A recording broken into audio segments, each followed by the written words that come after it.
The Department of Trade and Industry plays a significant role in pumping the economy to attract more investments and local and foreign. The DTI takes the lead in promoting the Philippines as a center for growth and development. Exports too is the DTI's concern. How much of the country's growth domestic product is brought in by the Department of Trade and Industry? Joining us tonight is DTI Undersecretary Cristino Panlilio. Good evening, sir. Good evening. Welcome back to News Live, sir. Sir, Thank you. Projections of the country's GDP growth vary. The forecast of government is between 6 to 7%, and credit rating agencies and multilateral institutions like IMF and the World Bank are more conservative. What is the outlook of the DTI on the numbers? Our output here is between 6 to 7. It's an eye-arched target, but I think we can stretch ourselves, all of us in the country can stretch ourselves and try to help attain 6 to 7% GDP growth rate this year. So since this is under your watch, sir, let's look at trade. Will this include exports? Yes, definitely. It's a big driver of the economy. When you have export activities, your imports also grow. This bilateral trade system creates a lot of business opportunities, business activities, which can help create jobs, and jobs creating purchasing power creating demand for goods and services, and then our manufacturers and service providers start also expanding themselves. So it's a cycle, it's the economic cycle, economic activity cycle. That's the what we call the velocity of the economy. And as the velocity of the economy grows faster, then that's when you'll see your GDP also growing faster. So, sir, what are your projections for export? How many percent does it generate for the country's GDP? Well, remember when they compute for GDP, exports is deducted from imports, and it's only the net that is actually contributed. But besides that, the important thing, as I said, is that it creates business activities, opportunities, which create the jobs, which create the salaries, and create the purchasing power of the people.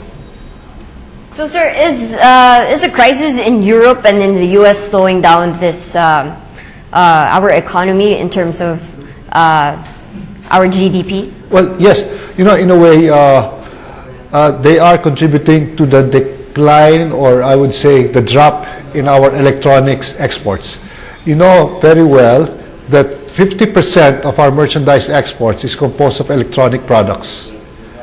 This year, we're experiencing a double-digit decrease, something like 15% decrease in electronic products, basically because the demand in the Western economies, Europe and America, have declined.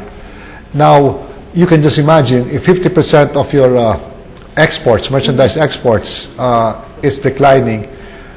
What is significant, though, is that we are still, overall, if you aggregate all of our export products, we are growing by close to 10% this year.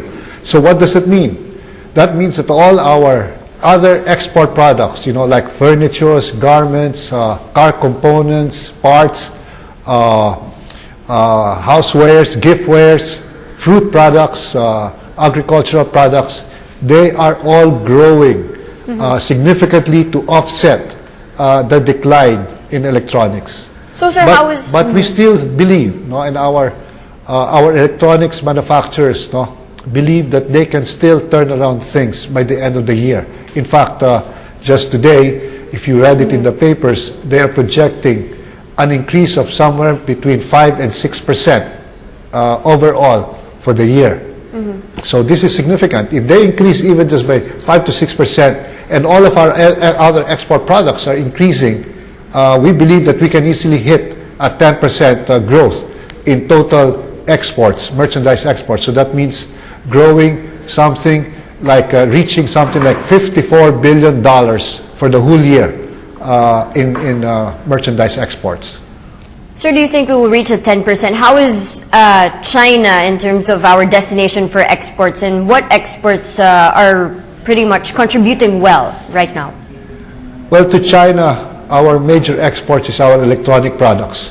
Remember, China has a veritable assembly segment, the assembly of finished products like iPads, cell phones, electronic finished products. No, they are the home of many of the top and the biggest assemblers.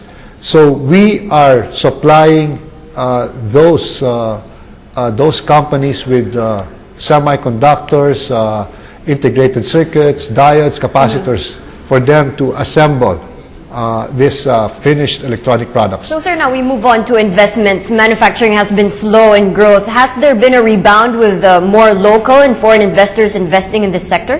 Yes, in fact, it is our objective to let manufacturing as a percentage of our GDP catch up with service. You know, right now the Philippines is basically a service-oriented economy. More than 50% of our GDP is generated by our service sector, which means banks, insurance companies, transportation companies, and the like, service. But manufacturing, which should really be the pillar or the backbone of any economy, manufacturing, it is our conscious effort to bring it back on a positive growth rate and make it catch up with the service sector. Of course, the other major sectors, agricultural sector. Of course, the Department of Agriculture and even DAR, they together with us, we're all also beefing up our agricultural and agribusiness production. How about construction, sir? Aside from government expenditures for major infrastructure, do you see a major boom in construction? Well, yes, if we are to grow by 6 to 7%, infrastructure is necessary. That's why we are promoting the public-private partnership program of the government.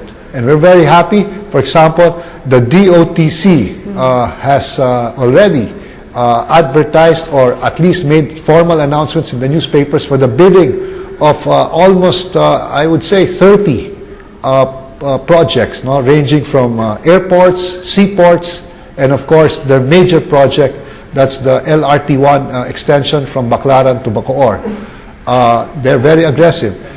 Then of course the Department of Public Works and Highways have also been very busy bidding out more roads, bridges, and the like in the countryside, no? Not just here in Metro Manila or Metro Cebu, but all over the country. So construction is a big contributor. We're happy that the housing sector in construction is booming, as well as office buildings construction. So, sir, having a very good target this year, are we moving forward to a value-added economic model similar to what Japan and other developed countries offer?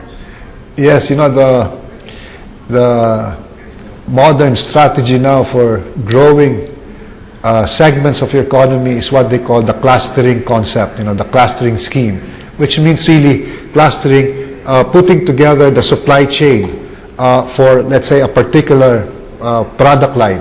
To cite an example, let's say computer printers, no? Printers for our computers. That is an assembly activity.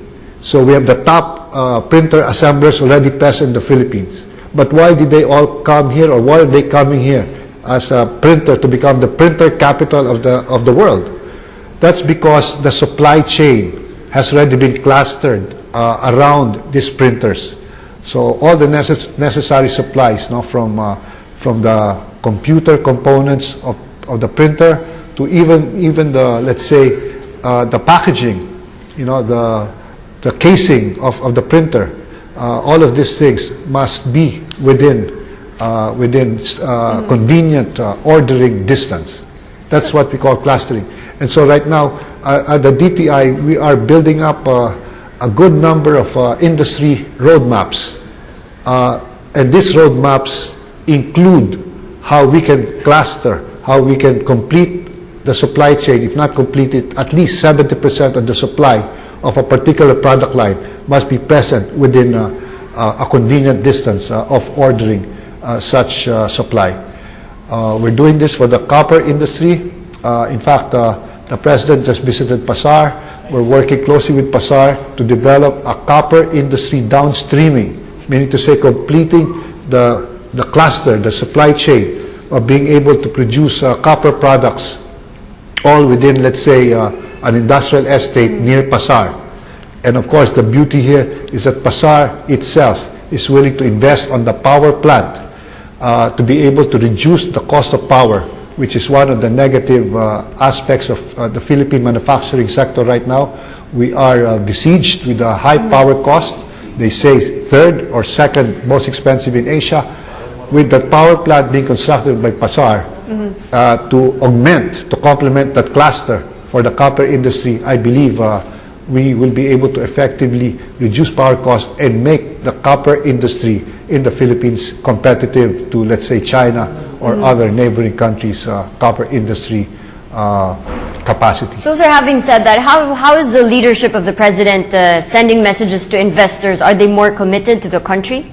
Oh, definitely. I think the presidential trips, for example, help us a lot in promoting the Philippines as an investment destination of choice. Our efforts are there. We have programs to promote investments and exports of the country, but it is different when the President helps us through the presidential visits because of the media attention that is given a presidential visit, and of course the business sector of that country that he visits all become aware of his visit, and simultaneous to that we hold normally a business forum or a business conference where the President is the keynote speaker and he himself is the number one promoter, the number one cheerleader, so to speak, for the Philippine initiatives to become a truly investment destination of choice in the world. All right, sir. Thank you so much for sharing your evening with us. That was DTI Undersecretary Cristino Panlilio.